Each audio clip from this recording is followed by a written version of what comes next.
koutou katoa, ki a ranganui, rawakau papatuanuku, tēnā korua. Ki ngā tini mate, kua haere ki te pō, haere, haere, haere. Ki te whare e tunei, tēnā koe. Ki ngā mana whenua o tēnei takiwa, te atiawa, ngā taranaki whānui, tēnā koutou.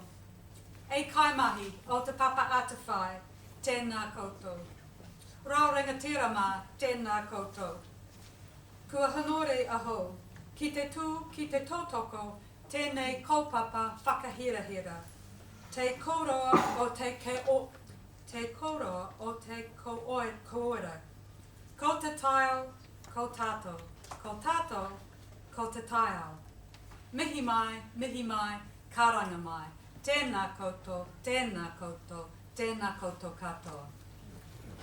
Can I acknowledge Director General Lou Sansom, Senior Management of Te Papa Atawhai and other staff, Kerry Prendergast and Dave from the New Zealand Conservation Authority, and can I especially acknowledge Michelle Hippolyte, who the Department of Benevolence has taken from Te Puni Kokiri. Michelle joins us as the Deputy Director General for Kahui Kaupapa Atawhai. Welcome, Michelle. It's Michelle's first day here today. So I think it's very significant just when we're launching the strategy. And I do hope the Honourable Nai Mahuta is able to join us as well. Because the launch of this strategy, as Bruce said, is the start of a national conversation about nature. How we connect and how we value nature across land, fresh water and the marine environments to ensure that nature is healthy, abundant and thriving, and how we achieve the shifts in economic and other activities to achieve this.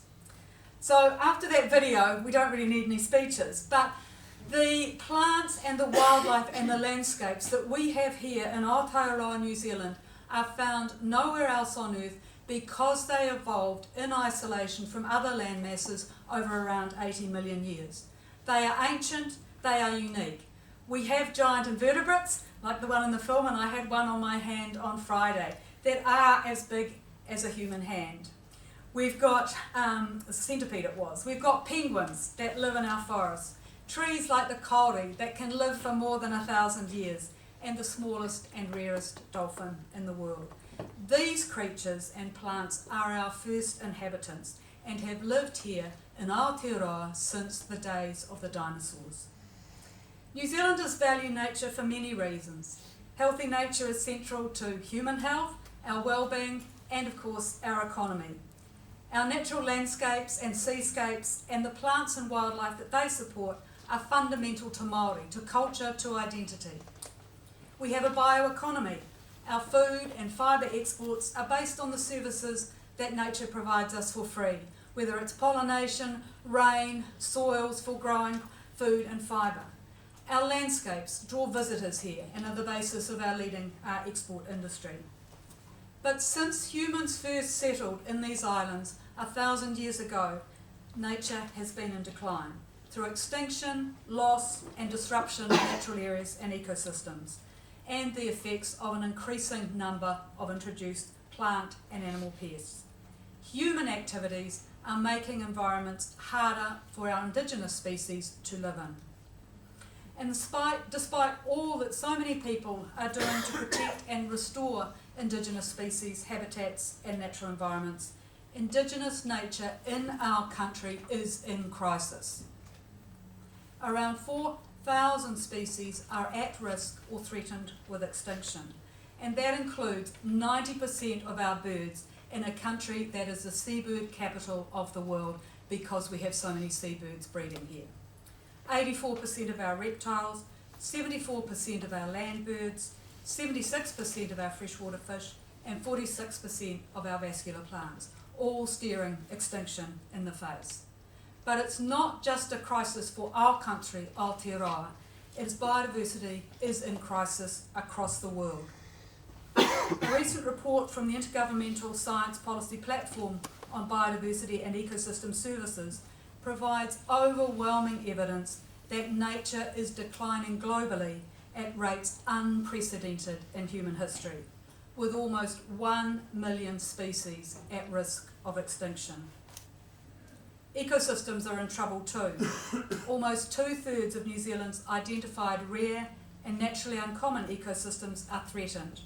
Indigenous forests, tussock grasslands, wetlands, estuaries and sand dunes have been lost significantly. So that trend of decline has continued over the last 50 years, and it's been slowed only in part by the more active conservation and resource management work. We've seen some targets that were set in our current biodiversity strategy, which was developed in 2010, met, but that hasn't been enough to halt the decline. We need to act urgently to better safeguard nature for its own sake and for our sake, both present and future generations.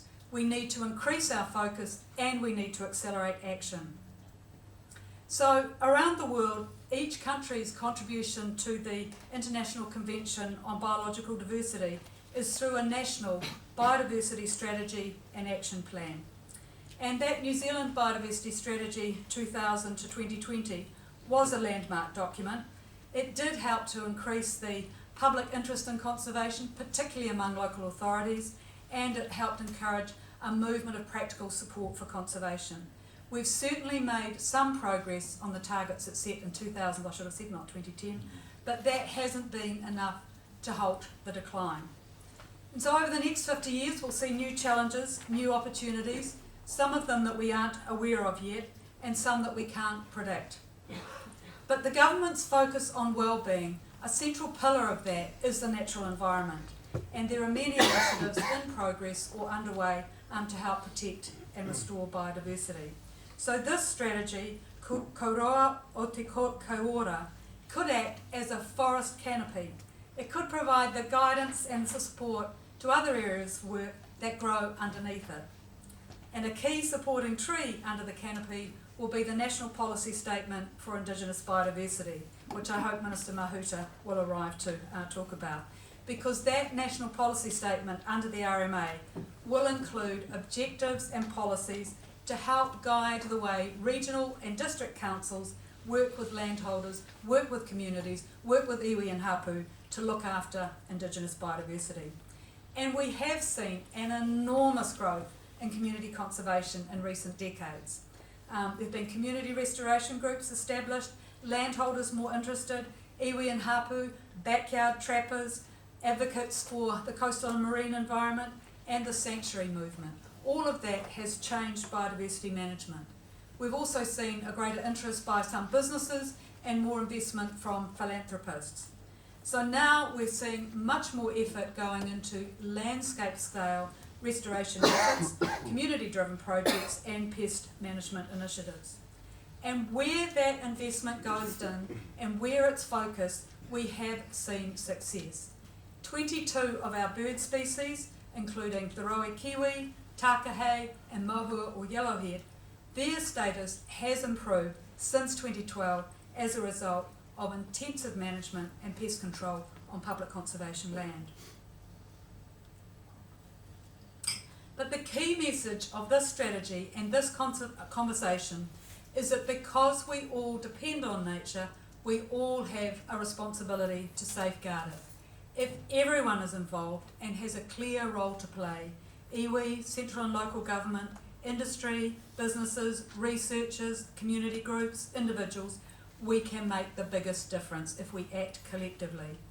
And if we recognise that nature is the heart of our success as a country and our well-being, that means we need to do so much more to protect and restore our unique Indigenous ecosystems and species.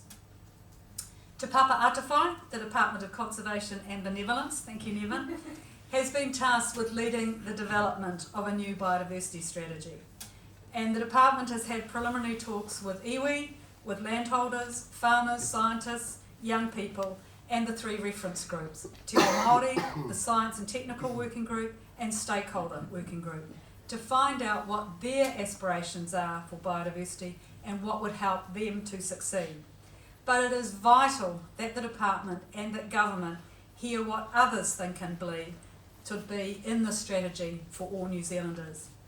The discussion document that we're launching today proposes that Aotearoa New Zealand should be a place where ecosystems are healthy, they are resilient to climate change and other pressures, Indigenous species are abundant, and they are part of our everyday lives.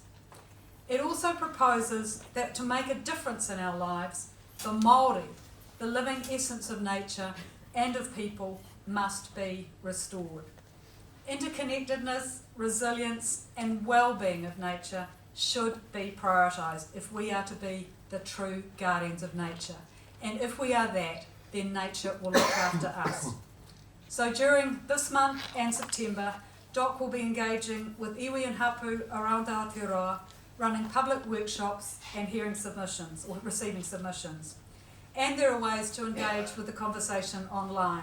And Bevan and Elliot, who are here from the Hive group, have got a new platform that they're working with Te Papa Arawhai to encourage more young people to get engaged in this conversation and provide a platform for their views.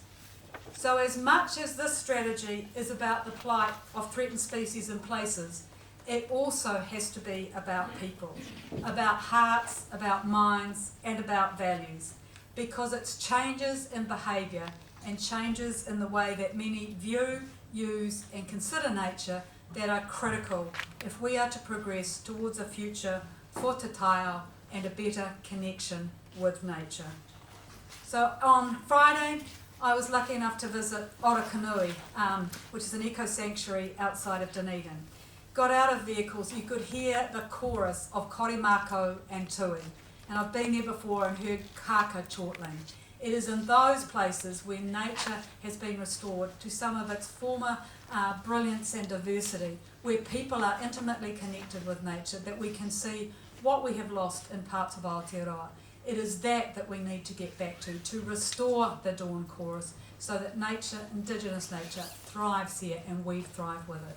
Nō reira, tēnā koutou, tēnā koutou, tēnā koutou katoa.